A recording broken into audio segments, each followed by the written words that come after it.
lost in the shadows of who she used to be. Does mom have a name? Hi, I'm Bel.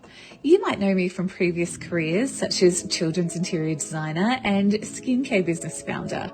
What you might not realise is while I was working hard towards my business dreams and raising my young family, I completely lost myself. When those chapters closed, I spent a lot of time thinking about how I wanted to live my life. I felt like I'd spent so much time caring for and answering to others, but what did I want? I was happy with my life, but I wasn't content. So I spent the next 4 years pursuing contentment, and I didn't find it in the places I thought I would. I found it in the little everyday routines and rituals and prioritizing my well-being. When I made myself a priority, the other areas of my life flourished. I was a better mum, I was more organized, and more career opportunities flowed to me. People said that I was radiating happiness and I was glowing. It's now my mission to show other women that giving tirelessly and losing sight of yourself is not the answer to a full and happy life. Putting yourself first is. Hi guys, welcome back to Does Mum Have a Name podcast. Excited to have Bel here, who I actually found on TikTok and have been watching her for years with her inspirational posts and just a transition from, being married to single mum and now influencer. So, Bel, why don't you tell us a little bit about yourself? Oh, hello. Thank you so much for having me. Well, you kind of hit the nail on the head there. I was, you know, going through the whole marriage separation thing during COVID. So in 2020, so I've been single for about 4.5 years now, out on my own. So I went through the fun of the divorce and separation and have now sort of come out on the other side better than ever. So I've been documenting a lot of that process online via my TikTok account and also on Instagram. But it's been one of those journeys that I'm so glad I have been documenting so I can actually look back on and see how far I've come as well and being able to celebrate that. But yeah, it's been quite the journey. It has, and it's been not Yeah. just one that's been obviously emotional, but physical Mm. too. Like I've watched you Yes. change everything about yourself, and Yes. and obviously we've all watched you lose a lot of weight along the way, Yes. and and Yes. Yes. celebrate those wins with you as well. So always look forward to your videos when they come on. So Oh, thank I you. wanted to ask you, so what was it that inspired you to actually start putting your life on TikTok? Oh, it's funny. So I've always had a social media presence. So in my previous business, I started maybe like 13 years ago on Instagram. And so I've always loved the connection and community aspect of that. And it was funny, built the business completely on Instagram. So I had no advertising or anything like that. It was just all through creating and then sharing what I was doing, the rooms that I was creating. So I was doing lots of beautiful children's rooms back then. And I ended up then heading into a skincare brand and my focus shifted. So I stopped sharing quite as much personal content and I focused on building the business and the business content. But I really missed the community. I really missed connecting. And I've done so much work since then. I've realized that that's actually really part of my DNA is enjoying that connection with other women or people in similar situations. So I missed it so much. So I always said that I wanted to get back on and do it again. And I've just been so surprised with the beautiful community that has not only rallied around me, but that we have created just as a whole. So yeah, I really enjoy the connection and community. Yeah, and I've noticed that you do have a following and you have the same women coming on and messaging Yes. you, and God forbid anyone comes after you, because I've seen them go into, defense mode and put all those messages Oh, on yes.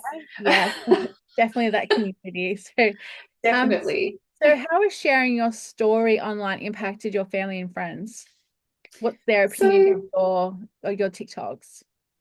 They are really supportive. Everybody's been largely supportive. And of course, I've been doing this for a long time. So I'm quite careful with what I share and make sure that it's always respectful. And as my daughters have gotten older, I've felt, and a lot of topics have become open for conversation. So, dating, for example. So, when they were a little bit younger, I probably wouldn't have been sharing that content. But now that they're a little bit older, I'm letting them into that side of my life a little bit more, not all the way. Yeah, So I a still little hold a lot bit. of details. Yeah, I Yeah, still hold a lot of details close to my chest, but I definitely do talk to them about what I'm sharing and what their comfort levels are, because of course, um, a lot of people from school watch my yeah, videos. yeah, So I just have to be very careful with the amount of detail that I share. So while I'm happy to let people in, I guess there is a line. But other than that, my friends are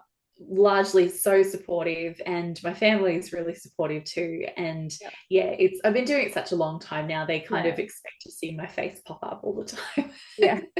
Yeah. It's like my family, when I do a podcast, I'll go onto Facebook and there'll be like 7 shares, and I'll have 7 family members in my group all sharing it. So you see it everywhere. So we They're your just biggest cheerleaders. right, and that's the best Yeah. thing. We all need cheerleaders, and we all Yeah. need that community around us to support us with what we're doing. So Yeah. no, it's Very awesome. much.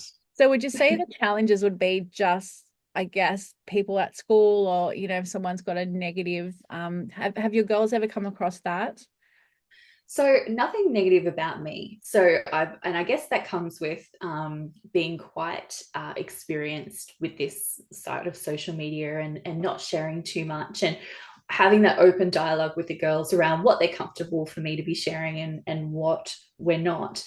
I'd say the challenge, or the biggest challenge, is probably just that odd negative comment that comes up every now and then, and some of the judgment that comes through about the decisions that I've made. And um, a lot of people, they project how they're feeling onto me. So it's kind of hard to really pinpoint any one situation, but they really stand out because there's not very many. So Yeah. I'd probably only get one negative comment every month, if Yeah. that.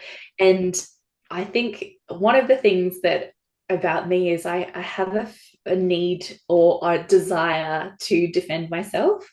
And that may actually even come from my marriage, now that I think about it. Is I have a need to go, no, you've got it wrong. You've got it wrong. And so many people message me and say, don't fight back. Don't share your reaction, because you're feeding into what they want. And I'm like, no, I just want people to know that it's actually, they've got it wrong, and this is the reason why I have done this or haven't done that. A lot of people find it really not bad, what's the word I'm looking for, it's quite triggering to some people that I buy myself nice things, but I haven't bought a home, Yeah. for example, I since I've see gotten that. Yeah. divorced. Yes. And I guess it's just, at the end of the day, nobody knows what's going on, except for me. And I have my reasons for not doing that. And I feel really good about where I'm at. And hopefully, and my goal with sharing it is that other women can see and relate, and don't also feel that pressure to maybe be somewhere that they're not yet after their Yeah. divorce. Yeah. It's sort of, I don't know where I want to go yet. I'm 4.5 years post divorce, but I still don't know where I want to go, and I'm not really ready to put down roots yet. So that's a lot of the reason why I haven't. And I think a lot of women feel similarly to me after they get divorced. They just don't know what's next yet. So we shouldn't Yeah. feel that pressure either from within ourselves or from external sources to be somewhere we're not, or to feel bad about the things that we don't have, when we can be concentrating on what we do have.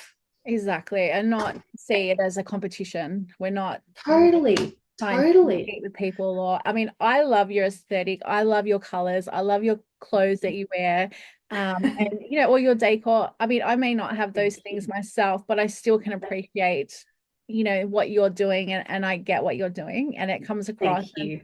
So keep buying those sweaters and those, skirts, I because a will. lot of us out there that love them and we love looking at them. Good. Oh, I'm so glad. Yeah. I'm so Um, glad. Thank you. so what advice would you give to other parents who are thinking about starting their own TikTok channel?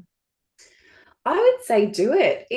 It's incredible the amount of opportunity that comes from just sharing, and not just financial, but the friendships and the community that like I've said, and the creative outlet, and it brings so much positivity to your life. I think you do have to be considered about what you share. And because I'm turning 44, so I'm not 25 coming into this, and 25-year-old Belle might have been a lot more open than Yeah. 43-year-old Belle. So you do have to be a little bit smart with what you're sharing. Don't have it so open slather that you are inviting constant criticism and constant negativity into your life, because that can be really tough. But Yeah. if you sort of have a bit of resilience about you, and you don't feel that you're in a position where you would take that criticism in the wrong way, opening yourself up and sharing your story is not only powerful in your healing, and like I said to you earlier, being able to look back and actually see documented on this little screen just how far you've come, whether it's your demeanor or physically, or any improvements that you've done around your home and things like that. You can see the progress, and gosh, it makes you feel good, Yeah. to be able to sort of go, wow, like I've done all of this. This has all been me. And yeah, I just think that's invaluable. And then obviously if it does well and people connect with you, then I'm creating another career out of it now. So Yeah. it's become a passion that's sort of turning into my next business venture, which has been amazing. Yeah. Amazing. It's amazing. I remember Thank one you. of your stories that you would do is when your girls would go to their dads on the weekend. Mm, And yes. I resonated with that because I was that mum that would like cry, and Yeah. my boys had to go to their dads. And they only went for one day, one night, and then he Yeah. would drop them off to school. But that just seemed like an eternity to me when I've had them Yes. every day for those 2 weeks. And Oh yeah. it took a long time for me to get out of that stage of being, I guess you can call it depressed. It was depression because you're sad that you don't have your Yeah. kids with you. So I started Feel doing things. lost. Yeah. I watched you doing those things like improving their rooms when they were gone, and turning it Yes. into positive rather than a Yeah. negative. And I think Absolutely. that has helped a lot of mums out there, especially me, because I mean my boys are older now, but that's what I Yes. would do. I would start changing their rooms up and I would be adding things, Yeah. just trying to Yeah. make it a little bit more positive for them when they got back. Totally. You, Absolutely. yeah, usually very dysregulated when they come back because the routines have changed and everything's changed. So yeah, so when they Mhm. come back, and so I know that your stories are reaching a lot of mums and helping, and just Oh, thank you. trying to It's change been the so narrative. absolutely. And I even look back at some of those early videos, and there was one that I shared when the girls went from 3 nights a fortnight to 5 nights a fortnight. And I was in the car, and I just filmed. I was driving into school, and I was picking them up, and my phone was on the little holder, and I just pressed record. And not for any particular, I was perfectly fine at the start. I was just so excited. Yeah, And I pressed record, and it captured my reaction seeing them after the 5 days. It was one of the first 5 day periods that we had done, and it just felt like the longest 5 days of my life. And a lot of people saw that, and just their hearts broke along with me.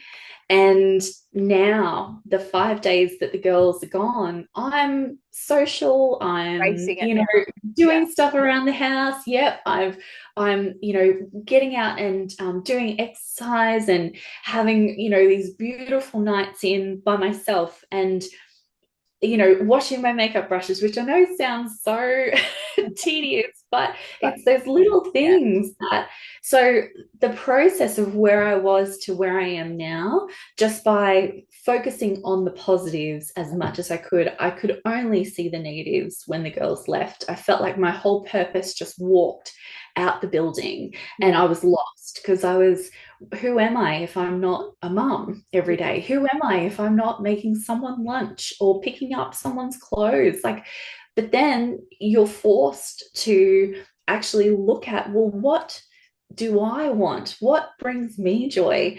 And then you start to add those things back into your life, and you're like, wow, this 5 days is actually amazing. I'm going to make the most out of every minute. Yeah. And everything just shifts. It just shifts. It sounds like you've gone from, surviving to thriving pretty much. Just Thriving. to those times. So how has your self-care changed over the years? So there was a period, and I know that a lot of mums go through this, and so I want to really acknowledge that because I'm doing this now doesn't mean that I was always doing it. I didn't have a newborn on my hip doing a 10-step skincare routine or putting on my makeup every day. So that's just not the journey. But as my girls got a little bit older and I was able to spend a bit more time on myself, I certainly did. So I had some periods through early young children and early sort of like and through my marriage when things weren't great, where I did very little for myself. And but now the pendulum has completely swung, where I prioritize myself every single day. And what I have noticed is the knock-on effect to the other areas of my life. So how I do show up as a mum has completely changed because I've taken that little bit of time for myself in the morning. I'm still making lunches. I'm still folding washing. I'm still doing all the things that I've always done. The only difference being I've actually carved out the time and made it a priority for myself. Yeah. And I hope that women hearing this can hear it from a very genuine perspective, is that if you're not in a position where you can carve out the time, just brush your teeth, just have a shower. Like, if that's all you can manage, do that. But when you can start to manage a little bit more for yourself, do it. Don't give it to someone else. Do it for you. Take the time for you. Exactly. I don't think we get a special award at the end of life for being a martyr and continually pouring from an empty cup. So be selfish sometimes and take some time back for you, because you will find that everything becomes far more, you're so able to give to your job, give to your home, give to your children when you've given to yourself first. Nothing is as burdensome and a chore as much anymore when you've given to yourself first. Exactly. Yeah. So, no, we actually talked about that last week. We had a mum on who'd been diagnosed with ADHD later in life, and she talked about how self-care had changed for her, because when she was a young mum, there was no self-care, and as she's gotten older, and now she realizes that she does have ADHD, she's put things in place now, and she's doing those self-care activities, which has made a difference in her life as well. So that was really good to talk to her and hear that as well. So what routines or strategies have made a difference in your life? So I've definitely become a lot more routine orientated. I used to think that routines were for people who are a bit boring, people who are a bit boring, or stick in the mud type people. And I really, I really thrived in I don't have a routine. I just do whatever comes. Flow and I love that. Now I'm really strict. I'm really strict. And what I've found is that relying on the routines, it takes a lot of guesswork out of the day. It doesn't mean that I'm regimented. Like, I think you can be routine orientated but not like a drill sergeant about it. Yeah, exactly. So have like a loose routine that you follow, and for me it's just making sure that I'm ticking everything off the list. Like, it's sort of, I feel my most accomplished at the end of the day, and I lay my head on the pillow when I know that I've got I've done all these things, and I know that that's kind of how I function best. And so I have loose sort of times, and they do sort of gravitate around the girls' school timetable, and I make sure I've booked in my Pilates class if I'm going for Pilates. And then, in the morning, I make sure I have about 45 minutes upstairs, having a shower, doing my hair. That's me time. And that's, at that point, I'm writing my to-do list, and I'm, doing my teeth and making sure everything's kind of all done. And then the rest of the day can kind of unfold as it will, and I'll have meetings and have all other things. But then at the end of the day, again, I make sure I have like this little closing shift at the house. And I'd say to the girls, no more making mess in the kitchen. Kitchen's closed. Yeah. And I close down the kitchen, clean it, and then I go upstairs, and then we can relax together as a family, or we can, do all these other things. But it just makes me feel good that all of those jobs have been ticked off. And I feel like, yeah, leaning into those routines and making them as lovely as possible, which is the other thing that I keep banging on about on social media, is that make it so that you enjoy it. So whether it's lighting a candle, or putting some music on, or folding your washing while you're watching a show, or I have a little walking pad in my room, and I try and do like a little 20-minute walk, and while I'm watching a show, instead of scrolling on my phone.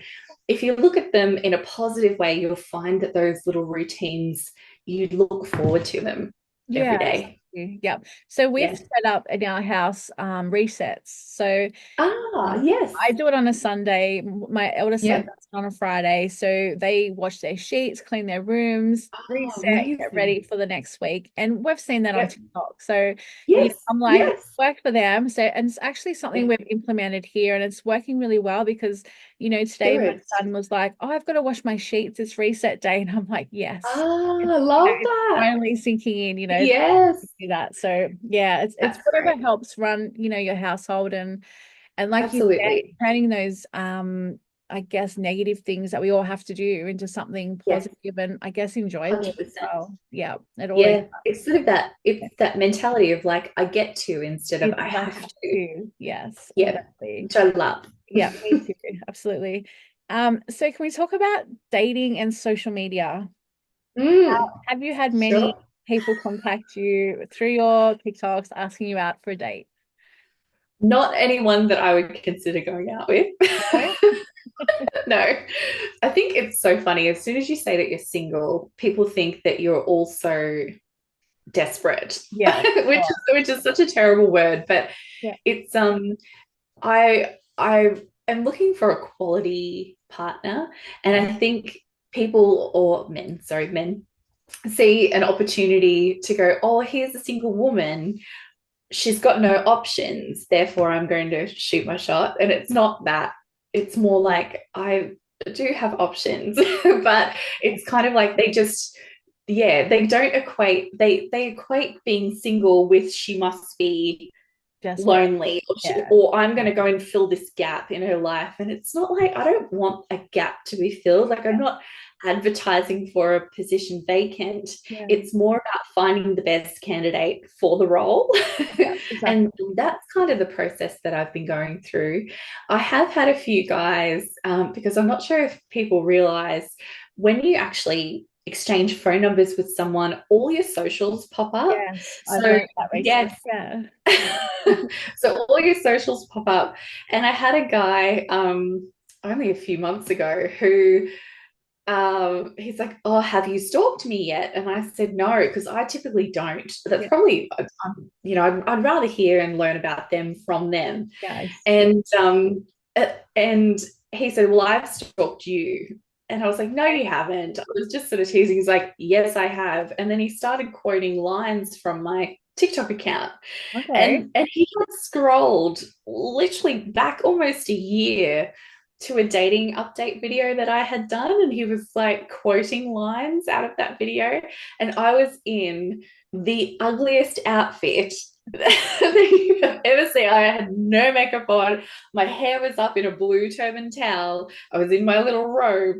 And at the start of the video, I actually said, I think this TikTok account might be bad for my dating life because of how I show up online and how much of a catfish I would look like compared to me in full glam versus how I'm showing up on TikTok. And funnily enough, I did hear from him after that. So I think my TikTok my TikTok turned him off. So Yeah. yeah, I don't know, but I guess the right person will embrace it. They will Yeah, see it as exactly. positive, I think. And I don't share any personal details or anything like that, but um I guess, he didn't want to be, and I did thank him for being good content. um but yeah, it's sort of, it hasn't hindered the dating experience yet, Yeah. but it's certainly moved things along with some people a lot faster than I've wanted it to. Yeah, Yeah. exactly. Because I think some men would look at you and go, here's a, successful, single, Mm. happy, you're Yes. content. Like you said, you don't need a man. Like you're looking for the right person. So these guys are gonna Yes. be like, yeah, she's ready for the taking kind of thing. So I can see why they're sending you the messages and doing that. So yeah, wait for the right person It's to come along. the right one. Yeah. I'm waiting for the right one. A psychic predicted that May next year I was going to meet him. So Oh, okay. watch the space. Do you have any other favorite TikTokers that you follow that you get Oh, inspiration so from? many. Yeah, so many. I do follow Kate Forster. I don't know, everybody's She's talking about her at the moment. hilarious. Yeah. Yeah, so good. And I love that she's got the confidence to talk about things that I don't. I might share a lot of her opinions, but I like my space to be quite drama free and non-confrontational. Not saying she's confrontational, more so I think she's inviting conversation and criticism and discourse. Whereas I would prefer to just stay clear of, too much discourse. You saw what happened when I bought some plates from Pottery Barn. Everybody lost their minds. Yeah. You know, imagine if I started talking about, size inclusivity or some of the really big topics, fast fashion and things that Kate talked about. Whereas I just went and bought some plates, and the Kmart people lost their minds. So it's kind of so I love following her. I love following all the organization ladies as well. And I love following the dating story time Oh, ladies yeah. as well. Same. Me too. I love hearing, yeah. I think they're all amazing. And like Kate, I love Yeah. just the beginning of her intro when she signs on and she's like, Yeah. yeah, she's someone different every time. And Yeah. that Jimmy just Barnes here. Yeah. makes me laugh every time. And I'm always like, who's she gonna be Right. today? Oh, that's so good. And isn't that's probably that's something that people could probably, if they were interested in starting social media, can learn, because it is that little hook that she's got at the start of every video that people will Yeah. come back for every time. Oh, Yeah. I haven't found exactly. mine yet. If you can think of a good hook for me, let me know. Oh, yeah, I'll definitely think about it. Yes. So another question I have is, how do you protect your mental health while you're putting yourself out there and, Yeah. and just for you, like, what do you put in place? Yeah, so I think definitely having an online presence, or sharing, opening your life up for commentary and criticism is a really interesting place to put yourself in. If I wasn't in such a good mental health, if I wasn't in such a good place mentally, I would find it a lot more difficult than I do. I Yeah. think because I've done a lot of work on my self-worth, and I know who I am. I'm older, of course, so I've been around criticism of different kinds all through my life. Um, I think I see it for what it is, and it's usually just a reflection on the person that is commenting. Yeah. Um, Other than that, I find it really positive for my mental health having the community rally around me, and those little cheerleaders, or even the women that send me messages and just say that they feel inspired to have a skincare routine at nighttime, or they're going to bed earlier or something like that, and it's had a positive knock-on effect for them. That really helps me as well. But generally, as a general sort of mental health rule, I think by prioritizing my well-being, that gives you an overall sense of self-worth, like that so there's that positivity that just comes from taking care of yourself and showing up for yourself. The other thing that I've really been getting into lately is affirmations, Okay. and actually, yeah, sort of actually making eye contact with myself in the mirror in the morning, and saying a few positive things to myself. and that really sets me up for a good day. And also, the sort of conversely, if I do have a bad day, knowing that they are few and far between, Yes. I probably just need to go to bed, and tomorrow is a new day. So Exactly. yeah, don't be too hard on yourself on the down days. Know that they are temporary. Yeah. Okay. No, that's good advice. I like to take my shoes off and walk on the grass. Oh, It's I love that. just a little bit of Yeah. grounding, when I'm feeling a little bit overwhelmed or Yeah. dysregulated. So I found that that really helps. And even walking Good. at the beach or doing something like that, Yeah. just Yes, just a few minutes, like it always helps to sort of bring you back down and calm and, where you definitely. need to be. So no, it's great advice. That's So lovely. what advice would you give to mums out there that are watching this podcast? General advice, life, love, TikTok, anything you want. What advice would you give? Oh, put yourself first. Yeah. Put yourself first in everything that you're doing. It's like I said earlier, I don't think we get some sort of special prize at the end of life for being selfless. And I think that mums can sometimes hang their hat on selflessness, like wear it like a badge of honor. Like, look at me prioritizing my children's clothes, my home, my everything else, my role with the PNC or whatever it is, and then not taking care of themselves. And when I say taking care of yourself, that can be, It looks you so don't many need to look different at me. ways. Yeah. Yes, so many different ways. So we all have levels, right?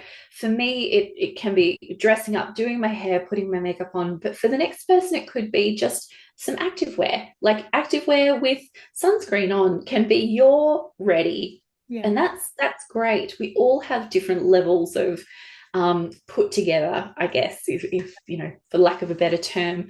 But just as long as you are taking time for yourself every day, I think just as mums, because we are giving to everyone all day long, we are giving, giving, giving, giving, that if we don't take that time for ourselves, we just end up being depleted. We're Yeah. just depleted.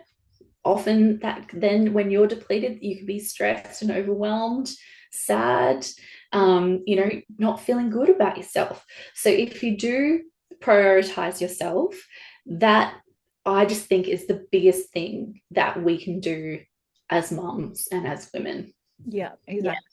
And remember that we do have a name, Mm, before we were mums, we were 100%. somebody, and even after becoming mums, we're still Absolutely. that person. So just remembering that we 100%. all have an identity, around and away from our children. Yes. And I hope this is what this podcast does for women out there, is just reminds them Yeah. that you do have an identity, and we want to Yeah. hear your story. And Belle, we're so happy to have you on today. And Thank you. and Thank I you for know that, having me. yeah, and I know that people on TikTok are going to love this because, Oh, like I said, I good. love your videos, so I'm sure they're Thank going to rush to you. watch this. So I really Oh, I appreciate can't it. wait to share. Yeah, and I wish you all the best, and hopefully we can have you on again. Thank you, Nick. I'd love to anytime. Thank you. Bye. Thank you. She's the one behind the scenes, holding up the broken dreams, wiping tears they never see, lost in the shadows of who she used to be. Does mom have a name? Does she have a face? And she's the one behind the scenes, holding up the broken dreams, wiping tears they never see, lost in the shadows.